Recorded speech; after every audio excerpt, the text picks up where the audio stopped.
हमारे बीच में भील प्रदेश मुक्ति मोर्चा के नए राष्ट्रीय संयोजक भाई दिनेश जी और पूरी टीम का एक बार जोरदार अभिनंदन जोहार करते हैं। एक बार सभी भाई जोरदार तालियों के साथ उनका स्वागत अभिनंदन करें।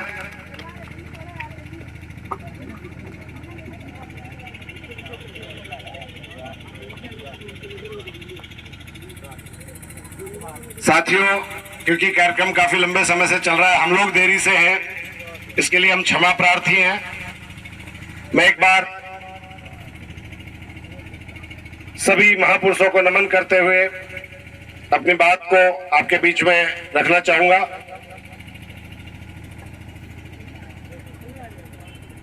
जब मैं यहां आया, मैं क्या है कि जहां तक मेरे जो साथी जानते हैं कि मैं प्रैक्टिकल ज्यादा बात करता हूं, जो जहां इस क्षेत्र के बारे में अगर बात करें तो ये क्षेत्र विशेष तौर पर बाकी सारी समस्याओं के साथ साथ विशेष तौर पर हमारे लोगों का विशेष तौर पर यहां जातिगत शोषण बहुत बड़े स्तर पर होता है।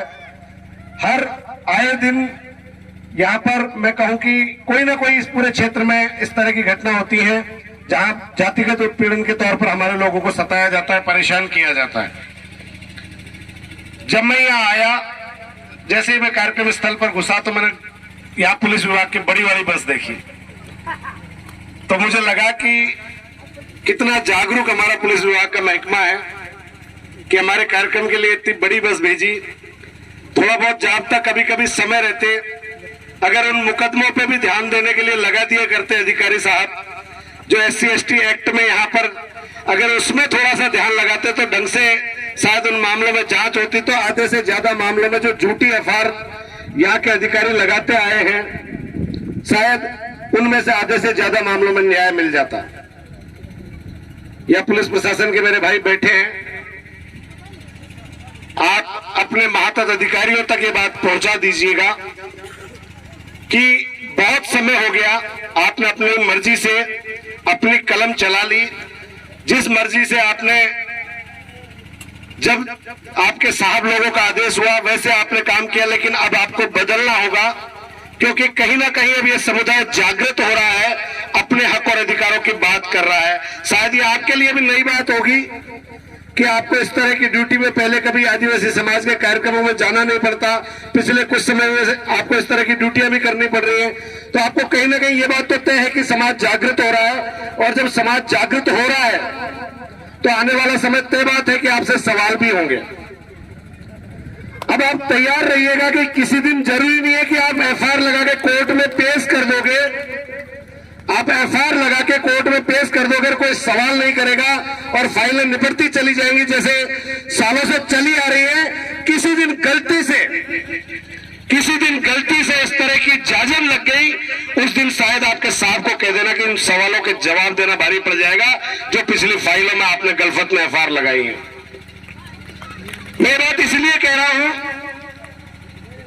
क्योंकि मैं राजनीतिक व्यक्ति हूं, इस मंच से मुझे राजनीति की बात नहीं करनी चाहिए। मैं किसी पार्टी की बात नहीं करूंगा, राजनीति की बात जरूर करूंगा, पार्टी की बात नहीं करूंगा। मुझे जहां तक पता है कि आदिवासी परिवार की नियमावली में पार्टी की बात मैं मंच से नहीं करूं, लेकिन मैं राजनीति की बात करूं।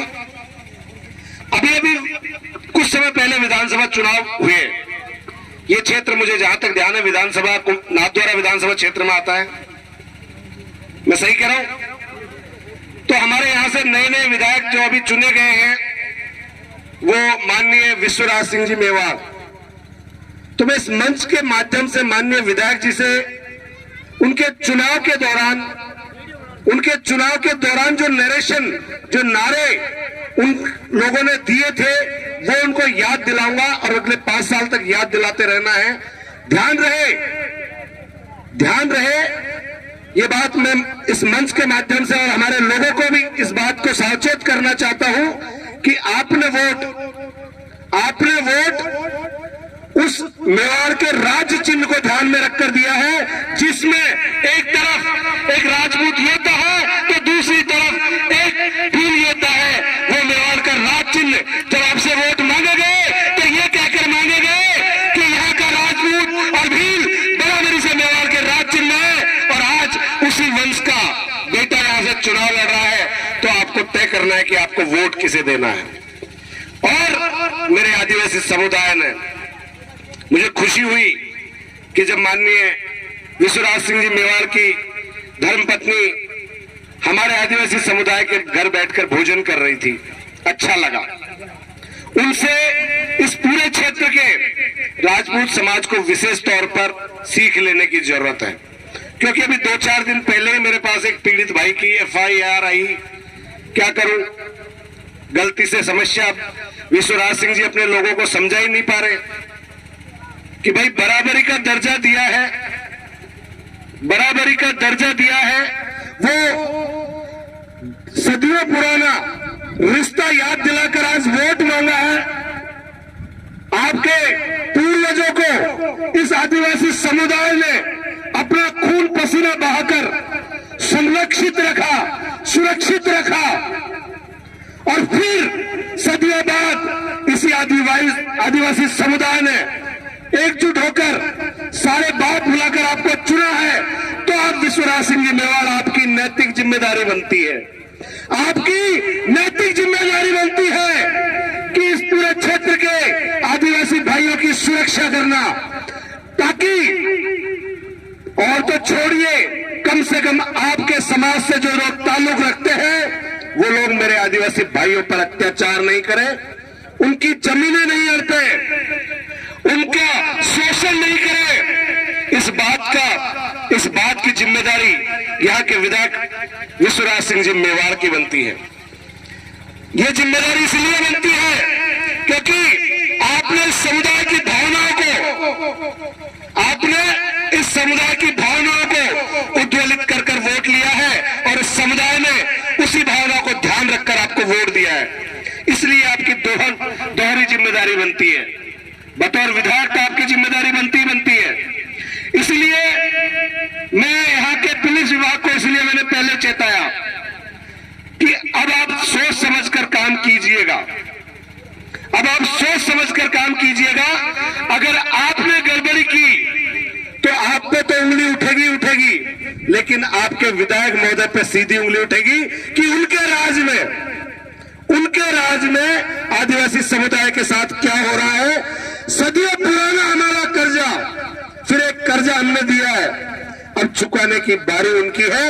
अगर इस पूरे क्षेत्र में आदिवासी समुदाय पर अत्याचार होता है तो मेरे भाइयों, आपको ये सोचने की जरूरत है, आपको ये सोचने की जरूरत है कि आपकी भावनाओं को केवल बढ़ाकर वोट बैंक के तौर पर आपको इस्तेमाल करते हैं ये लोग। आपकी भावनाओं के साथ खेलकर आपका वोट लूटने का प्रयास करते हैं ये लोग। अन्यथा अभी चुनाव निकले हुए 1 महीना नहीं हुआ और 1 महीने में घटना हो जाती है और शायद किसी को कोई फर्क नहीं पड़ता है। बहुत जल्दी उस मामले में हमने उसके फैक्ट्स जुटा रहे हैं, और अगर बहुत जल्दी उस मामले में कार्रवाई नहीं होती है तो शायद पुलिस विभाग को जवाब देना भारी पड़ जाएगा। मैं यहां से इस मंच से आपको चेता देना चाहता हूं। साथ ही क्योंकि मेरे पूर्व वक्ताओं ने, मैं जब से चला तब से करीब आधे रास्ते मेरे भाइयों ने मुझे लाइव अपडेट्स मेरे पास थी, और क्योंकि मेरे पीछे अब मुख्य वक्ता के रूप में हमारे भाई दिनेश जी और पूरी टीम मौजूद है, समय कम लूंगा।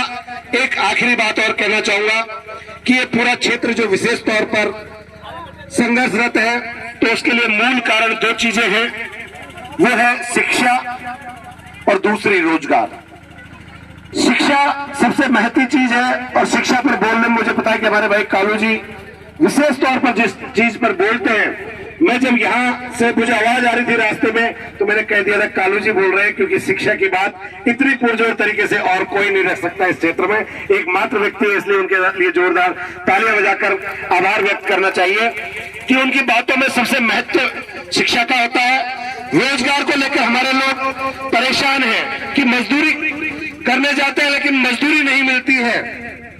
हमारे लोग किसी के काम करते हैं तो मजदूरी नहीं मिलती और कहते हैं तनख्वाह काट लेते हैं, सेठ जी नौकरी से निकाल देते हैं।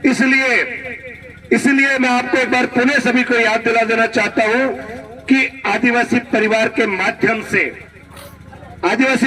माध्यम से एक प्रणाली तय की गई है वो है कि हर एक क्षेत्र के व्यक्ति को संगठित करने की।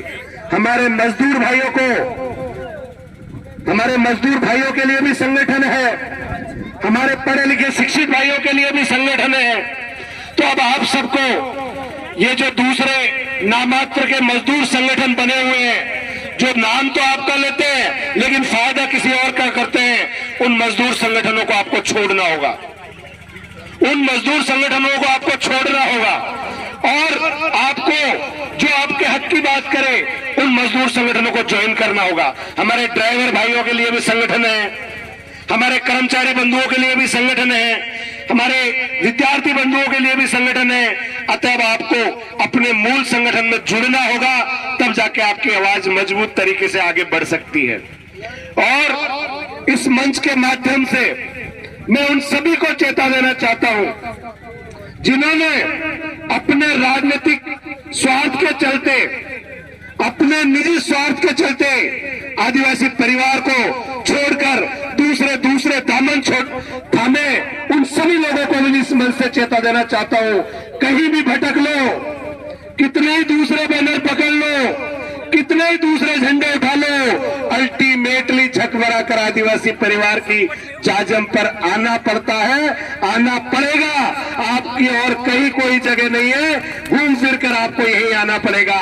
अभी भी वक्त है, अभी भी वक्त है कि समय रहते समाज से माफी मांगो और समाज की जाजम पर अपना स्थान पाओ, अन्यथा भटकते रहोगे। जैसे वो कहते हैं, मैं वैसे आत्मा में विश्वास नहीं करता हूं, लेकिन वो इधर से उधर जब तक सही जगह नहीं पहुंचते तब तक भटकते रहोगे।